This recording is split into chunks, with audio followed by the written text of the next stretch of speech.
Well, good evening, everyone. It's good to be doing another webinar, and especially around this subject, because it's a subject that is close to my heart, because it seems to be one of the things here that sums up, and I think it just encapsulates what Pia Melody's Functional Adult's all about.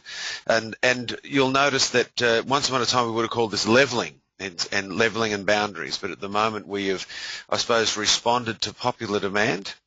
And the request was, I suppose, over time that leveling just didn't seem like a word that sounded safe, more than anything, I suppose. And it was a phrase, I suppose, we borrowed from our American friends about getting on the level, but it just didn't really translate culturally to us. So what we've changed it to, after consulting with people that have been through the program, was sharing my reality. And I still think that this is going to be just as hard to do, because what this is about is finally, I suppose, answering that the problem that Pia is able to outline with this model, which is it's about disconnection.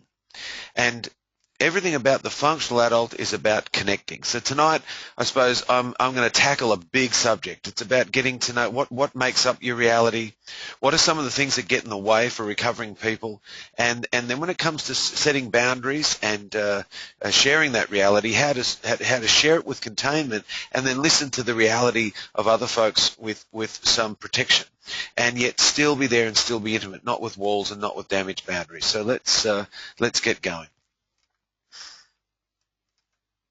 I'll always start with the model. It's if anyone knows me here, they'll know that that's I suppose where I base everything off. And there's three words on this model that'll sum up what we're talking about tonight. That's in the dependency column, the fourth column down on the functional adult, which is aware of. This whole model, where it talks about children need healthy parenting to develop and maintain those attitudes of value and safety and identity and dependency and moderation. And yet when we experience lack of nurturing or trauma, any form of abuse, enmeshment or abandonment, that has a direct impact. And I'm even going to introduce some of the brain science we talk about here. The direct impact that Pia outlined when she put this model together was that it affected our self-esteem as the most observable symptom. So the low self-esteem less than versus the low self-esteem better than that we can go to an adult adapted child. We have the too vulnerable when it comes to our safety. And this is what we'll directly be talking about tonight. We know now that with that lack of safety, when children were too vulnerable and not protected, the way the brain literally develops under those circumstances is very different to when it develops under the circumstances where there's safety. The idea of reality. When I first read Coding Codependence, she very, very much said that boundaries are the first skill we have to learn as a functional adult, and that if you do not have the ability to protect yourself or contain yourself, you'll either be an offender or you'll be a victim, and please get some professional support. So tonight what we'll be looking at is what makes up that reality as defined by Pia, which still stands true today. The thing that's been added to it is the brain science that we've been able to help us better understand what happens with our body. The needs and wants that aren't met leave a child feeling too dependent, and especially when they're the needs. When Pia Melody talks about our needs, she says that the needs only help us when they're met to break even. It's our wants then that help define us and let us know really who we are when we get to experience those. And the idea of being out of control and in control as a result of this trauma, well, that's the two extremes in this personality that we see is what drives. Pia then talks about it. Untreated primary symptoms drive the secondary symptoms. They result in crisis, unmanageability, and intimacy issues. So this is where we get to the functional adult. The functional adult is basically saying nobody's coming.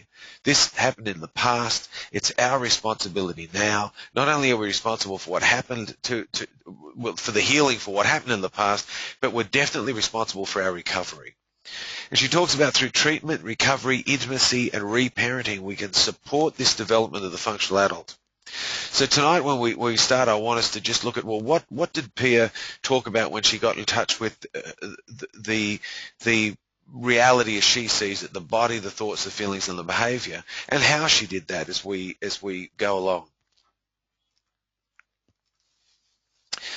So reality, what does Pia Melody say? She says that the reality issue is difficulty owning our reality with accountability. People are perfectly imperfect.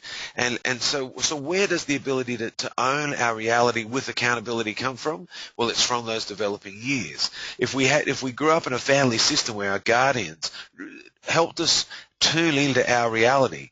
I love Pia at the bottom. You'll see that there's a reparenting little mantra of time, attention, and direction, but her parenting mantra is to do for, help do, and then stand back and offer support.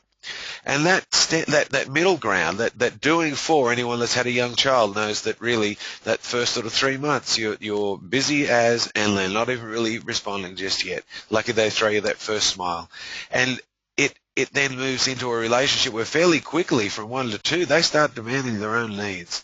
And we have to start surrendering things like, for instance, hugging a 2-year-old when they're not ready to be hugged. So this idea of doing for, help do, and stand back and support means that the parent needs to be tuning into the reality of the child and then really being able to provide the value, the boundaries, the information age appropriate about identity, and the needs and wants that need to get met. It's about a parent then being interested, curious, and respectful about their own and the others, the child's reality. You cannot give away what you don't have. So with parenting, we might have a really nice ideal that we want to do something differently, but unless we do it differently, we're not going to be able to. It's about parents being accountable for how their behavior impacts others. So we're in our reality with a parent, if they can note the impact, and I remember hearing Scott Peck once, the author of A Road Less Travelled and many other good books, on radio, and he said his son is getting to the age where he expects him to come back and tell him all the things he did wrong as a parent, and that he was ready. And I think that what impacted me was his willingness to be available, to be held to account for his perfect imperfection. Now, this was a man that Road Less Travel was a spiritual book of great magnitude, and was read and printed in many languages. And I really thought, wow, if you thought anyone might get it right, it could be him. But just his openness to know that in his perfect imperfection, he would have impacted his son. So it's that accountability that seems to make all the difference when it comes to whether trauma impacts us in a negative way. I know Dan Siegel says that he believes that the thing that definitely is most important of all when it comes to the impact of trauma and the family legacy, it being passed on, is that if someone can make sense of that trauma, that their narrative makes sense to them. And I know a lot of folks that go through our Changes program get that different narrative. They go back into that history. They see themselves as a wounded child. They remove themselves and take responsibility for their care. And that real narrative change is a big part of what doesn't then get passed on to their own children. To be able to differentiate between our truth and the reality of others with accountability, respect, containment, and functional boundaries, which we'll talk about shortly. So where does difficulty owning our reality come from? Let's look at that.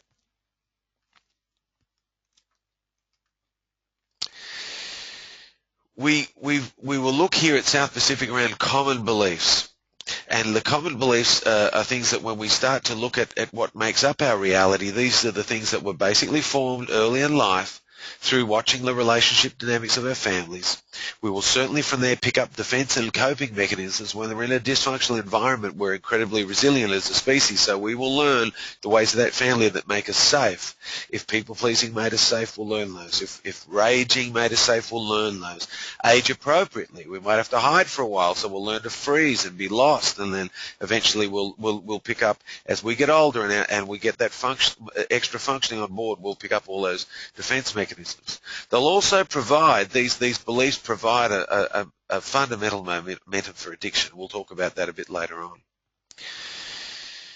So these common words and descriptive phrases that people will be very familiar with when they come into SPP is we ask when you start to look at sharing your reality, that we don't so much focus outside of us on the behavior of the others. If you've grown up in a family system where there's been a dysfunctional behavior where that's violated your boundary either overtly, where things have been done to you, or you've been in the company of adults that are acting shamelessly, so you covertly get impacted. What we know about our value, about our boundaries, our reality, and our needs and wants, you'll notice that each one of these phrases speaks pretty clearly to one or the other. Being unimportant is a reality issue. Unacceptable is a reality issue. Being unsafe would be more of a boundary, a safety, vulnerability issue. And as you go through them, you'll see they either link more closely to self-esteem, boundaries, identity, or needs and wants. Why we get folks to really, when they focus on the reality, focus inwards is because we know that one of the symptoms of codependency is focusing outwards, is that our locus of control is outside of us, and that we actually feel as though we've given our remote control to somebody else. So as we start to get in touch with what's happening inside of us as the effects of our trauma, these beliefs become really important to get hold of. Now, how do we know we're in one of those beliefs? What are some of the things that we're going to see that are really important to identifying, so when we're in it, we know to look underneath the surface? When folks come into the family program, the changes program, our basic inpatient program, we fairly quickly want them to get hold of what defense mechanisms are you running on. Now, when I first hit treatment, I had no idea that these would have been either blind spots or just coping mechanisms that I had that kept me safe.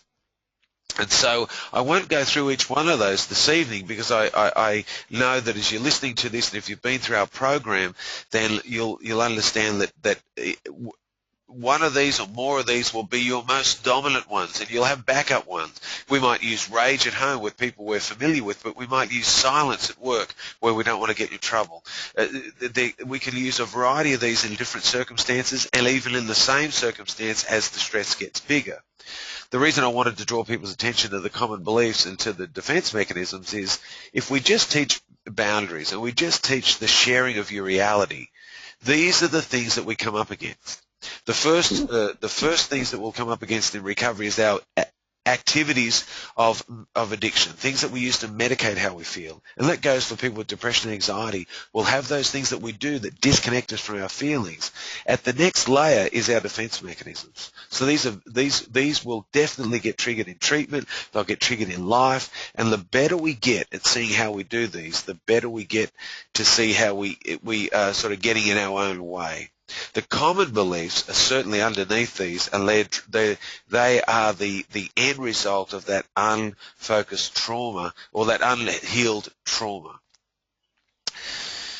Now, these beliefs will trigger our feelings in regards to our reality. Now, at South Pacific, I certainly did a few lectures on this week, and just talking about feelings can raise a lot of energy in the community. I know that when we ask people to do feelings checks, there's sometimes an unspoken pressure that you need to actually have a feeling. And a lot of folks come in a group and they could be numb or really disconnected, or they've got feelings but they're not really well versed yet on identifying what they are.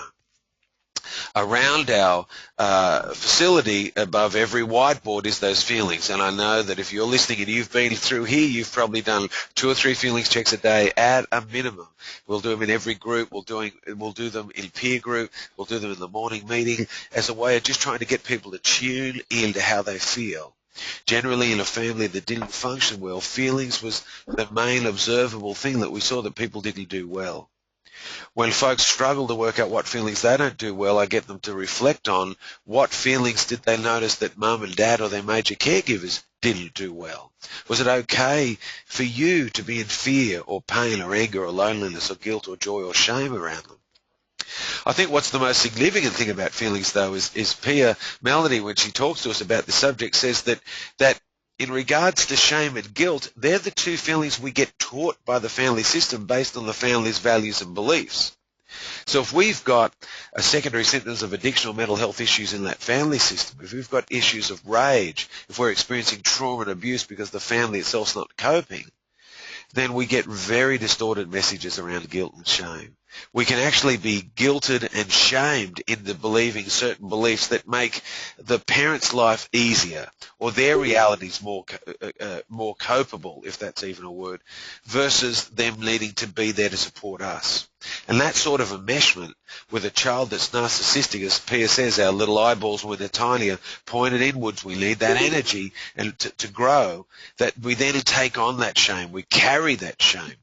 And we'll carry it in the way that we feel it will feel it at a toxic level, and as it's mentioned there, that worthlessness becomes the core of our codependency, a low self-esteem issue.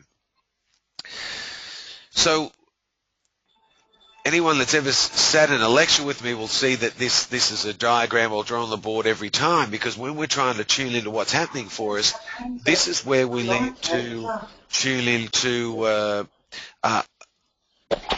it's where we need to tune into different parts of it. And this data, I suppose, over the time that Pia started talking about tuning into our reality, science has really helped us understand what happens for some of us that really get overwhelmed and into a state of chaos or real rigidity. And I want to talk about that in a moment.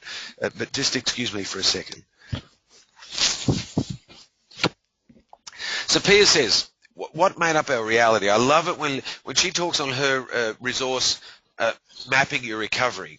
She says, well, what makes up, when she really tried to work out what made up her reality, she stood in front of the mirror. And she said, well, I'm my physical body, I'm what I think, I'm what I feel, and I'm what I do. So how does that all link together? So she very simply put together that we experience something outside of ourselves. We'll take that we'll take it in as data, just hard data. And we'll run it through the body, the embodied brain. Now, I'm going to show you some slides in a second around what we know now about the impact of trauma on the brain stem, the cerebellum, in regards to our reptilian brain, and then I'm going to talk a little bit about what happens in regards to our limbic system, our hypothalamus, amygdala, and the limbic area that then is there to protect us. So I'll talk about that in a second, because it's very important with the work that we do around trauma here at SPP now. But if I can just allow us to move through this just to give you a snapshot, we take in that data through the body, and it's our thinking process through history, learned experiences, and core beliefs that assigns a meaning to it. This is why we can get caught up, as Pia Melody says, arguing facts with somebody, because our realities is simply different than someone else's. And that meaning we give it when someone else is not really seeing it that way can be really disturbing if we don't have good boundaries.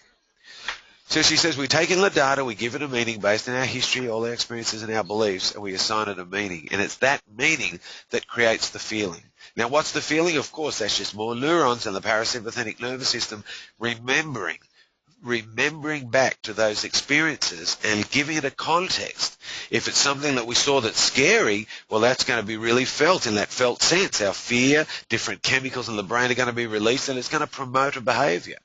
So if we're walking down a dark alley, we start to feel uncomfortable, that cortisol starts to get released, it's going to promote moving us to a safer area.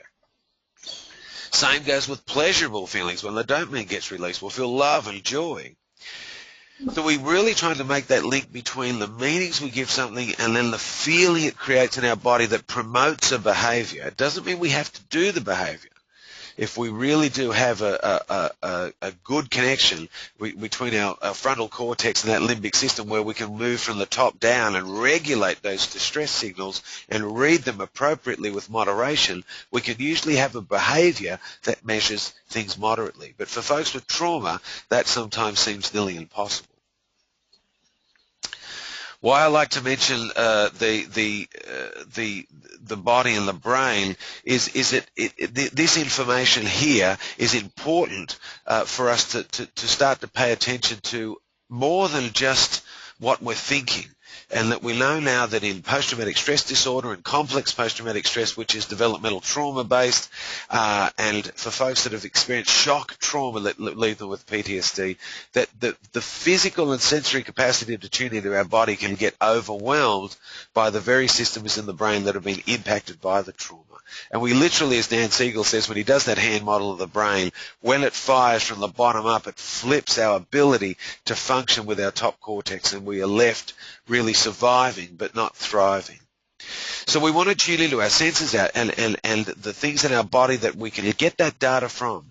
The external physical appearance of our body, the external part, but most importantly the internal physiology of our body. What signals are we getting from our heart rate, from the oxygen, from the way our body feels, literally. I did the exercise this morning that some of you would have done in our boundaries lecture, where you stand across from someone and allow them to walk to you, and as you're walking towards, you stop where you're comfortable. We get you to tune in to those physiological messages of what's happening inside of you. So we really want you to get tuned into that when it comes to our body getting tuned in. Why I want to mention the triune brain, they call it, is that CBT for a long time has been a standard treatment, a best practice treatment, and it's a very good treatment for most things. But if you've experienced developmental trauma where the core parts of your brain have been triggered in those three areas, and I like this diagram, it's by Ravi, and I'll try and say his name properly, Dale Kema, that it reflects the work of Dr. Stephen Porges. He's been famous now for really looking at the body and trying to map what is the reactions we have when we had that complex developmental trauma from our childhood. What happens and how you'll see the symptoms of this in your adult life is when you experience a trauma that actually mirrors that trauma. It triggers, just like it's very familiar to the trauma we experienced when we were younger. Then in our adult life right here, right now, the implicit side of our brain, the memory part of our brain will fire, and we will go into reactions where we literally flip our lid. We lose that executive functioning. And this is very important for folks in treatment because they won't be able to access that upper cortex to really put in some of those boundaries. We really at this time need to regulate. Recently you would have seen some of the soothe, contain and move on posters with the butterfly hands. We literally want people to grab their hands and focus on their heart rate as a reminder to go to the body to regulate that oxygen, to get it back to the brain so they can function, start to think again. For those folks that get the cerebellum gets triggered, the freeze response, then they nearly go offline, and they really need to get folks to, especially the support of a sponsor or a therapist especially, to come in and help them to regulate and to let some of that trauma come out so they can start to release it. So if you're out there and you're one of those folks that regularly gets triggered interpersonally and relationally, then what I'm just about to talk about with boundaries and sharing your reality won't be accessible when this part of the brain actually starts to activate, not in that moment. You will always, though, once you come back online and start to regulate again, be able to access those cortical functions, and that's where you'll be able to set that boundary, share your reality. And I just want to make that distinction. One of the things I've heard Pia Melody say, and it's really been helpful to me as a codependent, is that I don't want to talk about a tool and make it sound like it's an easy thing to do. But I do want to make it sound as though recovery is possible, because it absolutely is. But if you try and use share your reality or set a boundary when you're offline, it's likely to come, if it's from fight and flight, that limbic reaction where it'll be about blame, it'll be about assigning that blame and arguing facts and keeping score, as Pia Melody says, all not really conducive to good relationships. So just keep that in mind, and I want to put that aside, that our feelings, that stuff with the body leads to those thoughts that we talked about before around common beliefs and the defense mechanisms that trigger the feelings. I talked about that. The feelings we talked about was the toxic level of feelings. I just wanted to bring our awareness to those faces that you would really be aware of now when you're looking around SPP. One of the criticisms, I heard it again this week, is that, well, that really limits us. Don't you understand it limits us? And it's a very specific limiting. We mean it when we do it. In dysfunctional family systems, a lot of the time, to have a feeling by its name, to say I'm angry, to say I feel fear, to say I feel shame, is part of the illness. And a lot of the time we'll either minimize it or deny it or be completely deluded about it For example, if someone's raging and you tell them, stop, your anger is scaring me, and they say, I don't know what you're talking about. They justify that behavior, or they even can't even see it because it's such a blind spot. Or you approach a family member who's crying and ask what's wrong, and you're a little child and they say nothing, and you get that incongruent message. So the idea when we're looking at reality is that we tune into our body. For you trauma guys, we really got to watch out for that triune brain and the polyvagal theory where that we get offline, so we've got to get back online, but then tuning into those defense mechanisms and common beliefs, and then looking at those feelings, especially the toxic level of feelings. If we've got those symptoms of codependency, we're going to have symptoms of resentment. So it's unlikely you're going to have fear without panic. It's unlikely you're going to have rage without anger. It's unlikely you're going to have pain without depression. So just to give you some examples. So those feelings then motivate a behavior. Now, the behavior is usually where people come into treatment, they've got some awareness of the behavior, but they've got no awareness of what's driving it.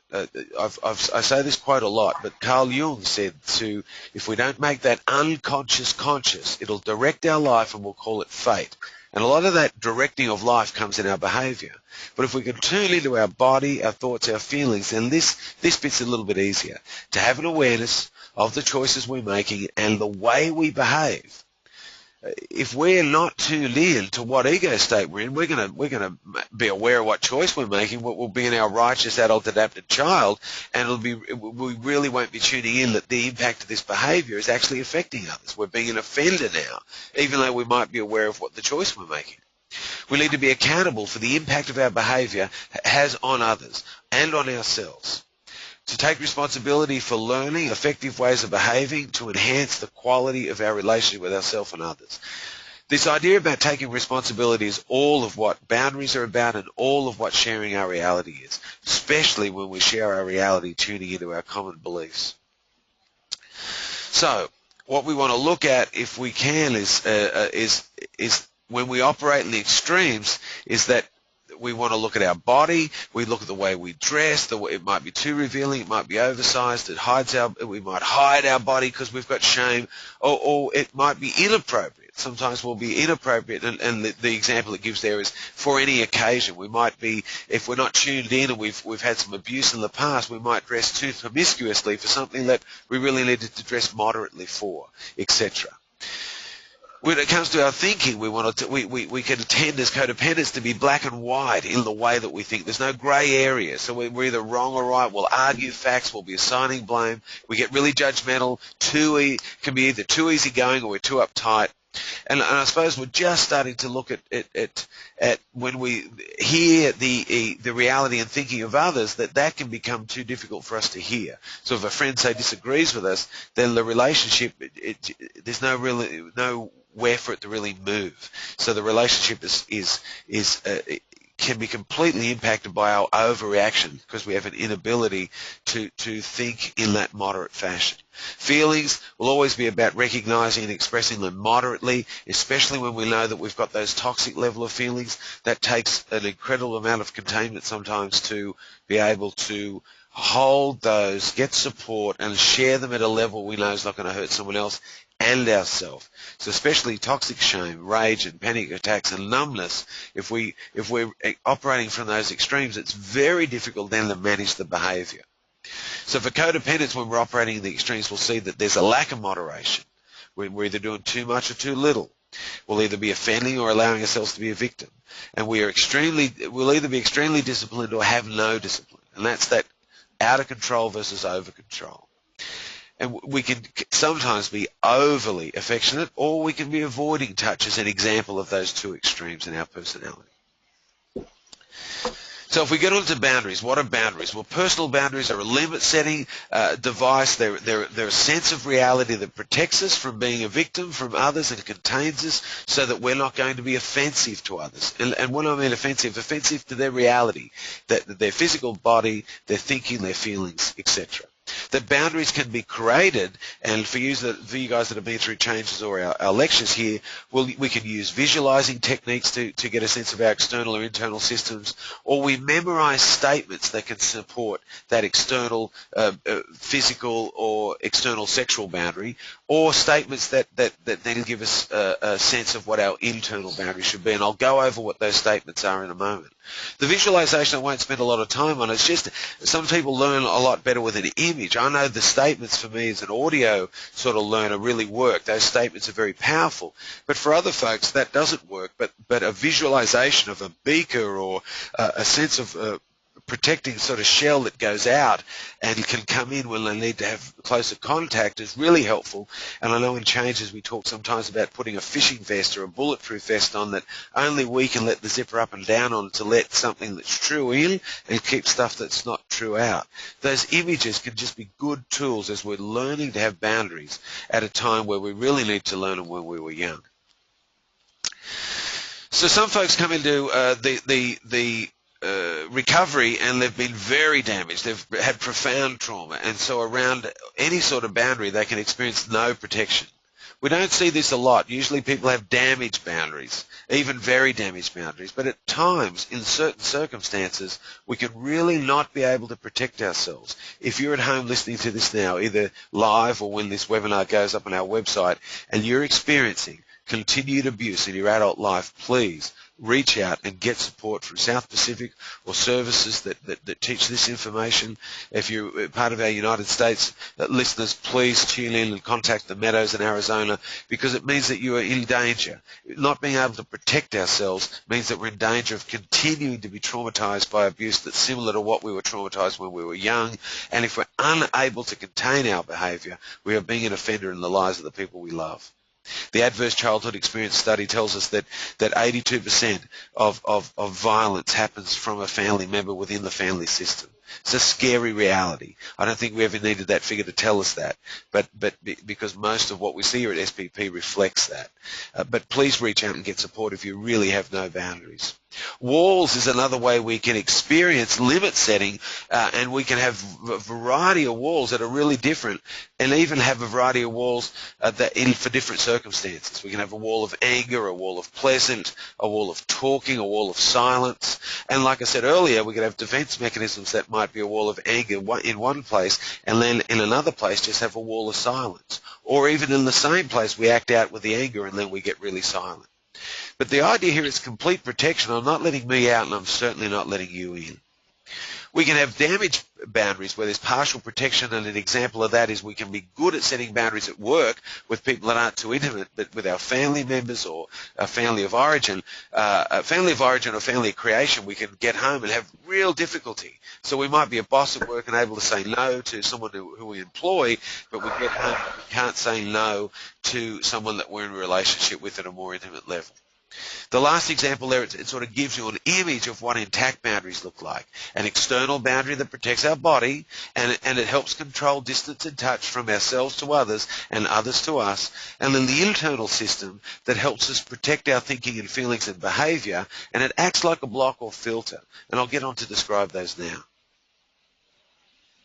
The external physical boundary is that if it has a statement, so you can get hear what it sounds like, is only I have the right to control how close you get to me and whether you get to touch me or my personal property. The same is true for you. I think it's really important in codependency, when we're quite self-centered, to notice that these things are absolutely for us and others. So only I have the right to control how close you get to me and whether you touch me or my property. But same goes for you. So I have to learn to celebrate the no when I get it from other folks in my life, strangers included, and I have to learn to exercise that physical boundary. And I think the most important thing is in regards to it being a functional adult skill, it needs to be spontaneous. So even in a conversation, I might move closer and further away as I feel more comfortable or as I feel I need more space to work out what's happening for me. The external sexual boundary statement, I know when Pia Melody talks about sexual boundaries, she says that if I'm speaking to anyone under 40 right now, you might even stay listening. But because we have, I suppose, our society at the moment is probably more sexually liberal than ever and not necessarily better off for it. However, when it comes to learning what sort of boundaries I need to be responsible for in my own recovery, she says, well, in regards to sexual boundaries, that only I've got the right to determine with whom, when, how I am going to be sexual, and the same goes for you. Now, this can be really difficult for folks in treatment that have had childhood sexual assault as part of their trauma, or just spiritual abuse where they have real difficulty setting boundaries. When we get intimate with others, our codependency can really kick in, and I might be too afraid of what you'll think about me if I start to negotiate with you certain parts of what I need to do or not do, and can end up letting my boundaries down and become a victim. So what I really always like to bring attention, because I was always inspired by Pia's determination, to use the word that's in front of you, to make sure that people get this message that we've got to take responsibility to keep ourselves safe in early recovery, especially as we start to go into our sexual relationships. And I always think this is a very good thing to take into our relationships with our therapists, because we can have a very distorted thinking reality around sexuality. So that's the external sexual boundary.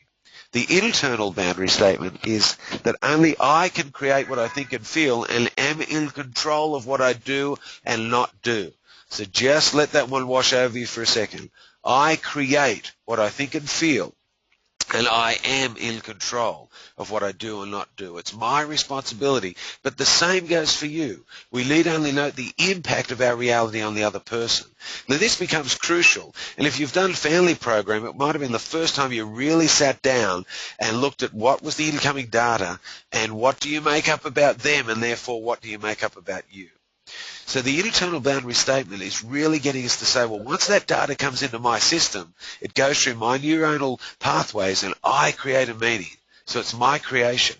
And so this internal boundary is crucial in any interpersonal relationship to allow me to own and be accountable for that's a meaning I give it, and no one else on the planet might give it that meaning, including the people I love.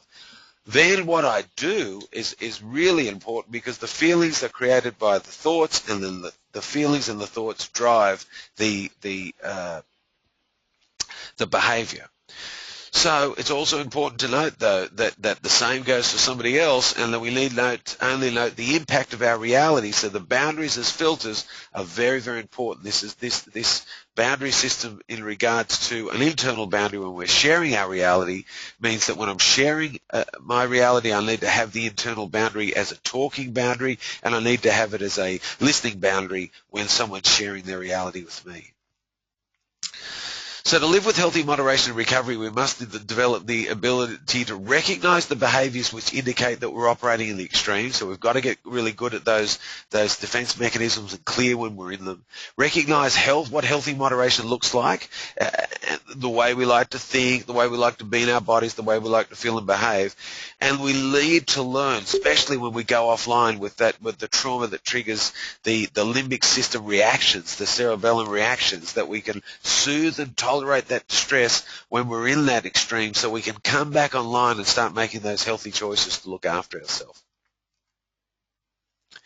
So sharing your reality is a communication. It's a process that has two participants, and this can get lost sometimes.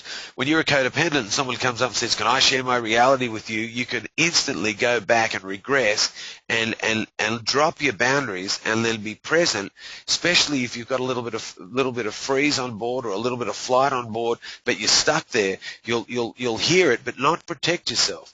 That's why when you share your reality, we always say, can I share? We get people to say, ask, let people know it's coming so they can prepare to put their boundary up. That's really important. So when you're sharing it, your motivation is to share to be known that I'm not controlling or manipulating the other person into agreeing with what I say and do or feel, and my focus is on containment. So there's gentle pressure that actually comes back in on me as I start to share it. And I think for a lot of codependents, we really do need to get mindful that this cannot be about manipulating change in the other, otherwise I'm out of my integrity. For the listener is listening to find out who the other person is, and their focus needs to be on protecting themselves, and we only have to be accountable if this is true for us. So it's not about taking blame. It's not about, there's no need, therefore, to defend ourselves. We really just need to create the environment so I can listen. If you've come from a dysfunctional family system, listening can be awfully hard. The process when it comes to sharing our reality is simply, first of all, staying with the data. It's what I saw or when I saw it, what or when I heard, or what or when I noticed. So we're just trying to stay with the data, stay with what we are I suppose, impacted by. It's very hard for codependents to limit their story down to just, when I saw you get red in the face and I heard you call me an idiot. Just keep it to the data. My thoughts about me, what I believed about me was, what I assumed or imagined about me was, what I made up about myself. Those three things are about then tuning into what are those beliefs, what are those common beliefs that got triggered when I experienced that. Now, when we're in SPP, that can be easy to do because everyone's on the same page. When we're outside of here, we can stay more to when we go back to our family systems or where we're at work, this data is still important, and we don't need to really share the common beliefs. That's for us to know it's been triggered so we can reparent. But I might really want to notice, and when someone yells at me, I'm uncomfortable, but I might still say, when you shouted at me and called me an idiot yesterday, what I made up about me is I'm unsafe and that I'm not valued here. For all codependents, I always implore them to look at what developmental is this closest linked to. What's a trigger from your past? And this is where we try to go back to what's the atmosphere? What atmosphere is similar? Pia Melody uses that word in Breaking Free, where she says that we are likely, with untreated primary symptoms from developmental trauma, to go on and in our relational lives as adults create the same atmosphere. So atmosphere is a very interesting word because it's not saying that it looks necessarily the same, but it'll feel the same. So you might have grown up in an alcoholic family, not chosen alcoholic, but you've ended up with someone else who's got a process addiction, like work addiction, and they're not available. And it triggers a lot of the same responses in you, i.e. the same atmosphere. So what we do is we name the behavior, we check in with our thinking, and if you can, always look at what it triggers from your past. When you're sharing your reality outside of here, I would rarely ever, unless there was deep intimacy, bring that into the sharing. But it would be very good to know if you've really been triggered by a certain behavior from someone and what it triggers from your past is key developmental trauma from your mother or father, then just noticing that so it doesn't come out sideways, noticing that and giving yourself an affirmation that this is my boss, not my mother, this is my boss, not my father, just might help you not let that pour out and spill into this communication. So once we get that data from our body and we focus on what our thoughts are, we connect it to our past, then we need to look at, well, what do I feel? If this event happened in the past, well, what did I feel then? What did I feel then and what do I feel now? They can be two different realities. I might have felt angry then, but I feel sad and lonely about it now. So that the process being needing to get that data is then just simply, well, what do we do with that data? When I look at the last column, the column that sometimes gets missed in Pia Melody's model, because we get really good at identifying the disease here. If we've got alcoholism, we'll give you a first step. Hopefully you start going to meetings. If you've got depression and anxiety, that you get into a DAS group, you start to get some support, you do a first step on it, you get some literature, you really get to the bottom of it. We look at our primary symptoms and we can really do some work around self-esteem and boundaries, learning about our reality. You know, Pia says here when it comes to the functional adult is this is the way forward, that we need to develop in recovery, this functional adult, by healing those primary symptoms of developmental immaturity. Now, she talks about self-esteem being the key indicator of codependency, but it's also one of the key indicators of when we're starting to feel better about ourselves in recovery. Self-esteem doesn't mean we walk through our day feeling wonderful. I don't believe that that's what it is. Folks that have good self-esteem walk through the day and their value just isn't in question, that it's not an issue for them. And that's what I think recovery starts to build for us, but we won't be able to sustain the feeling of value if we don't protect and contain our reality and we don't know what that reality is. I love in the revised edition of Facing Codependency where Pia says, well, in the first edition she talked about how important boundaries are, but we cannot set a boundary if I don't know what that reality is. So it's constantly tuning into that reality. What's a good way to do it? Writing out your reality on paper, using that process, tuning in. If I could give people one exercise at home to do in your journal every night that's going to really speak to what Pia Melody's saying here, is to write out a reality, and even if you don't share it, look at something that got under your skin that day that stayed with you, that you can then start to identify, well, what was that data? What was the trigger? What were the beliefs that got triggered that you need to now address? What feelings got triggered that it might be really important to just sit with for a moment? And then what do we need to do or not do? Because some things we might be able to do something about, but about the event. It might have been a stranger that flipped you off in the car or cut you off, but it might be then good to share that with a sponsor or share it with a peer so it doesn't turn into a resentment.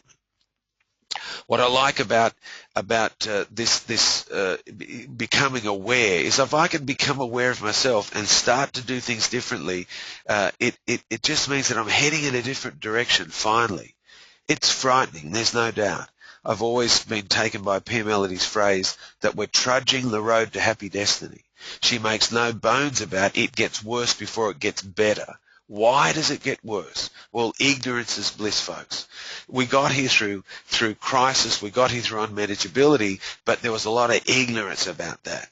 I know I sat in treatment many times blaming others, and I've sat there as a therapist listening to others where they're a good person having a bad trot, and if this and this and this was different, they'd be better. And it becomes a real shock when we start to turn into our reality and realize, wow, I'm co-creating this drama now. Yes, I might have experienced trauma when I was young, but right now, it's up to me. And I can stop right here, right now. In Narcotics Anonymous, they've got a saying that you can leave this room and never use again. And that's essentially true. And I think the same goes for codependency. If I'm going to now tune into my reality, that I'm going to walk forward from this moment and I'm going to be in recovery and I'm going to accept my powerlessness over this codependency, my damaged boundaries, my low self-esteem, the way my reality interprets reality, the way that my needs and wants at times aren't met by me and I don't meet them moderately. If I start to accept that and work on the consequences, then I can start to live differently. I can bring the steps into my life and I can start to use these tools instead of unconsciously going back into those old behaviours. But I'm not going to lie about it being hard, not hard to do. So if you're out there and you're in the struggle of early recovery, then my heart goes with you. I can see some of the names on there on the webinar listening tonight live are folks that come to our Changes the Life Skills 2 group that's based on Pia Melody's Breaking Free. We're right in the middle of learning these boundaries, and really I think one of the phrases from that group is awareness is a booby prize. It really fits with Pia's saying of that trudging, that once we learn to become aware of ourselves, it's not comfortable. And the last thing I'll probably say about boundaries is that if we've been shame-based at our core, we've protected that shame through family roles of being the hero, the scapegoat, the lost child, the mascot. Then on top of that is our defense mechanisms that we learnt from the family system. Our adult adapted child learnt the ways that we were parented that were dysfunctional. We've got them now. That's our inheritance in our codependency. And then on top of that is all those behaviours either of addiction or of medication. There's plenty of codependents that can't claim they're an alcoholic, but they'll use alcohol to medicate how they feel occasionally. They'll use food or TV or sex or you fill in the blank. All those things are the ways we distanced ourselves. So once we come back and become aware of who we truly are at our shame, at our core, then when we start to share that with others, that shame comes right up. And so if you're out there starting to share boundaries in your family systems with work colleagues and feeling worse about it than better, you're on the right track. If you're starting to claim your space physically, if you're telling that person who's borrowing your coffee cup you don't want them to do it anymore, that's yours. If you're saying no where you used to say yes, you will feel more shame for a while. And it's not healthy shame, it's toxic shame. As you stake back that ground in your life, that area for a while, you'll feel more shame than less. But trusting this process, and if I look to this work, eventually that value, that self-esteem, that inherent worth that we're growing in early recovery starts to fill in that. It's a little bit like draining out the pool and filling it back in with that good stuff. One of the great exercises that my adult adapted child didn't really think much of in the Breaking Free group is is when it comes to valuing ourselves, Pia has a fantastic exercise where you tape your own affirmations. And one of the beautiful things I enjoyed watching with the group is over a couple of weeks they would come in and they were taping it, and people were recognizing that they were saying them too quickly and they needed to slow it down, and people then started saying it with funny voices. Although notice that hearing that affirmation with their own voice was a very powerful reparenting tool. I just think that if we are trying to value ourselves and not setting boundaries, if you're trying to stand in front of the mirror and say an affirmation, but you're not tuning into that shame, tuning into your reality, sharing it where appropriate, with those appropriate boundaries, that value's got nothing to be contained by. That water that you're pouring in just spills out. It needs to have that container. So I really hope that that you found the webinar helpful. I really hope that I always feel like I'm throwing a bucket of water at a bushfire with any webinar. Trying to keep to an hour is nearly impossible. I've got my lovely assistant Samantha Higgins here beside me, our events manager, that's always giving me time, hurry up, and I understand that we need to limit these things, and I really appreciate that boundary. I suppose we've got this code, the Serenity Prayer sign up there, because at times we need to practice radical acceptance in early recovery about the things that we genuinely struggle with. So if you're struggling and you need, the power greater than you to help you at any given time, please, when you're struggling with your reality, struggling identifying it, struggling sharing it with appropriate boundaries, never be afraid to call on that power greater than yourself. And if you're atheist or agnostic, please remember that God can stand for good, orderly direction. And in a sense that if that power might be just those committed folks that stand beside you when they say the Serenity Prayer, they're the ones that are real and tangible, and you've got their support. You certainly have our support. So with the treatment pathways, there's no easy way to learn boundaries and not get in touch with your reality. And as you get in touch with your reality, there's no easy way to deal with that. So we really, when I come back to Pia's model, she says, well, untreated primary symptoms lead to secondary symptoms, lead to that crisis, unmanageability, and relational issues. So therefore, we've really got to move forward and through treatment, recovery, intimacy, and reparenting, create this functional adult, this new life. So a lot of you, I know, would have been through acute inpatient treatment, or you're doing our day patient programs right now, and I love being part of some of those day patient programs. I'm really looking forward in March to bringing in our addictions and sex addiction, sex, love, and avoidance addiction, relational groups, because I know that with addictions we've caused so much damage relationally because at our core we're codependents. So for you folks out there with mental illness, major depression, the bipolar, anxiety disorders, post-traumatic stress disorder, either through shock trauma or developmental trauma, please seek help. The world is in a rapid explosion of fantastic tools. Even our post-traumatic stress disorder program is in a current rewrite to bring in some of the best practice techniques at the moment about trauma release yoga and the radical exposure tapping therapies, getting people into their body somatically and expressing ourselves in a whole different way.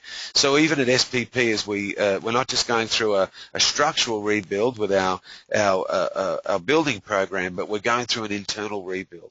So if you're listening to something tonight, you've been part of our alumni program for a while, please keep coming back. And our hope is, in a way, at South Pacific is to reflect Dr. Patrick Carnes' belief around recovery that it takes 2 to 5 years to cement these new pathways, to really get that change of life bedded down and to get some real mastery around treatment. So if you feel like you're struggling a bit, please rest assured there's plenty of us out there that are in that struggle, and I'm very grateful to be working at a place like South Pacific where we can really talk openly and cleanly about that fact that our 21-day inpatient program is just simply setting up a foundation to then build with your outpatient care, your ongoing recovery planning, a life better than you've ever known.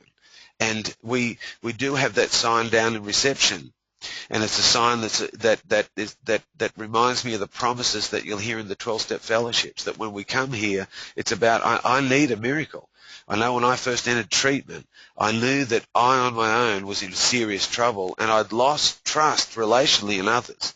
So that serenity prayer, I really thought if anything was going to help me as a higher power, and I needed a miracle. So for you folks that keep walking back out that front door, you know what I'm just about to say, and that's that you are a miracle. If you're here listening tonight and you're in recovery, this isn't a joke, this is your life. And if you're in recovery, every person that's around you is getting affected positively by the fact that you're in recovery.